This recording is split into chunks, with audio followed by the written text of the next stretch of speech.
Middle east की रात, आसमान में सन्नाटा नहीं, आग बरस रही थी।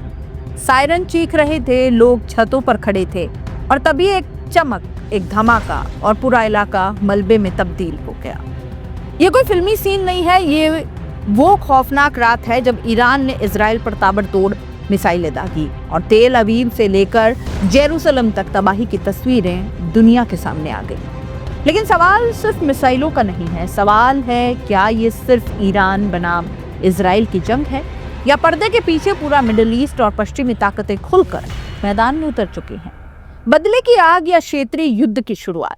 रिपोर्ट्स के मुताबिक ईरान ने अपने सुप्रीम लीडर अली खोमेनी और अन्य वरिष्ठ अधिकारियों पर हुए हमले के बाद बदला लेने का ऐलान किया और अब वही ऐलान मिसाइलों की गूंज में बदल गया। ईरान की तरफ से बड़ी संख्या में बैलिस्टिक मिसाइलें और ड्रोन दागे गए। खास बात इस बार क्लस्टर म्यूनिशन जैसे हथियारों के इस्तेमाल की भी चर्चा है, जो एक साथ कई टुकड़ों में फटकर बड़े इलाके में नुकसान पहुंचाते हैं। सबसे ज्यादा असर पड़ा तेल अवीव पर। स्थानीय मीडिया के अनुसार एक पूरी की पूरी बिल्डिंग ध्वस्त हो गई, सड़कों पर खड़े वाहन मलबे में तब्दील हो गए, धुआं, चीखें, अफरा तफरी, शहर जैसे जंग का मैदान बन गया। जेरूसलम में भी रात के अंधेरे में आसमान आग की लकीरों से भर गया। लोग छतों से मिसाइलों की दिशा देख रहे थे और कुछ ही सेकंड्स में धमाकों ने सब कुछ जैसे बदल कर रख दिया। अमेरिका के ठिकाने भी निशाने पर थे। ईरान की revolutionary guard, Islamic revolutionary guard corps यानी IRGC ने दावा किया कि उसने खाड़ी क्षेत्र में मौजूद अमेरिकी रडार सिस्टम और सैन्य ढांचे को भी निशाना बनाया है।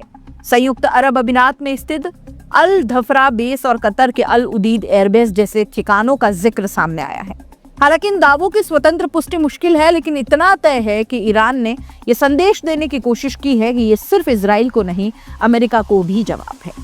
एक इजरायली एयरपोर्ट पर भी मिसाइल गिरने की खबर आई, जहां से यात्रियों को आपातकाल में निकाला गया।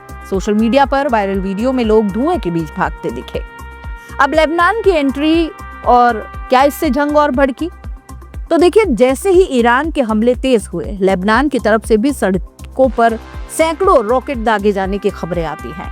माना जा रहा है कि ईरान समर्थित संगठन सक्रिय हो चुके हैं। इससे साफ है कि अब ये लड़ाई सिर्फ 2 देशों तक सीमित नहीं रही है। और क्या इसमें मुस्लिम देशों की दोहरी नीति है? युद्ध के इस दौर ने खाड़ी देशों को कटघरे में खड़ा कर दिया है। सऊदी अरब, UAE, जॉर्डन और कतर जैसे देशों ने सार्वजनिक रूप से कहा था कि उनकी धरती का इस्तेमाल ईरान पर हमले के लिए नहीं होगा। लेकिन जानकारों का दावा है कि रक्षात्मक सहयोग के नाम पर अमेरिकी सेनाओं को पूरी लॉजिस्टिक और खुफिया मदद दी गई। जॉर्डन का मुफक अल सॉल्टी बेस, जहां से ड्रोन इंटरसेप्शन की रिपोर्ट्स आई, कतर का अल उदीद एयरबेस जो अमेरिकी सेंट्रल कमांड का मुख्य केंद्र है, UAE का अल धफरा बेस जहां से टोही विमान सक्रिय बताए गए। यानी बयान अलग और जमीन पर तस्वीर बेहद अलग। सोशल मीडिया पर इन देशों की सरकारों को लेकर तीखी बहस छिड़ गई है। जनता फिलिस्तीन के समर्थन में सड़कों पर है, लेकिन सरकारें अमेरिका के साथ खड़ी हुई दिख रही है। तो क्या इससे चीन की मध्यस्थता वाला समझौता फेल माना जाए? मार्च 2023 में चीन की मध्यस्थता से ईरान और सऊदी अरब के बीच जो समझौता हुआ था, उसे उम्मीद थी कि एक नया मुस्लिम ब्लॉक उभरेगा। लेकिन मौजूदा हालात ने दिखा दिया कि सुरक्षा के मामले में खाड़ी देश अब भी अमेरिका पर ही निर्भर है।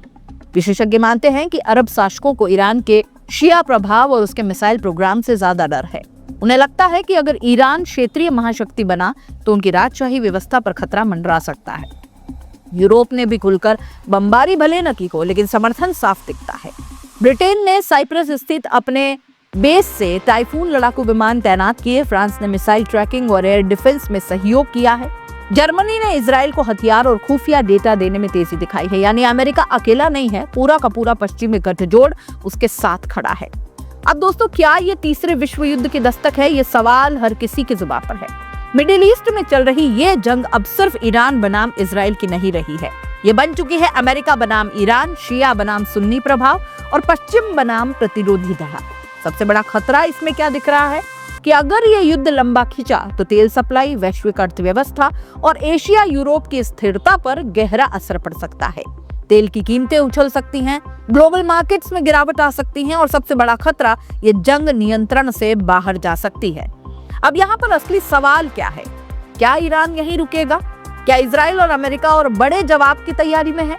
क्या खाड़ी देश खुलकर किसी एक पक्ष में आ खड़े होंगे या फिर एक युद्ध कूटनीति की मेज पर लौटेगा? फिलहाल मिडिल ईस्ट बारूद के ढेर पर बैठा दिखता है। एक चिंगारी और पूरा क्षेत्र आग में घिर सकता है। दुनिया की निगाहें अब तेल अवीव, तेहरान और वॉशिंगटन पर टिकी हैं, क्योंकि अगला कदम तय करेगा कि क्या ये सीमित संघर्ष रहेगा या इतिहास के सबसे खतरनाक जंग में बदल जाएगा। आप इस पूरे मामले को कैसे देखते हैं? अपनी राय कमेंट बॉक्स में लिख दीजिएगा। जाते जाते चैनल को लाइक, शेयर और सब्सक्राइब जरूर कर दीजिएगा। नमस्कार।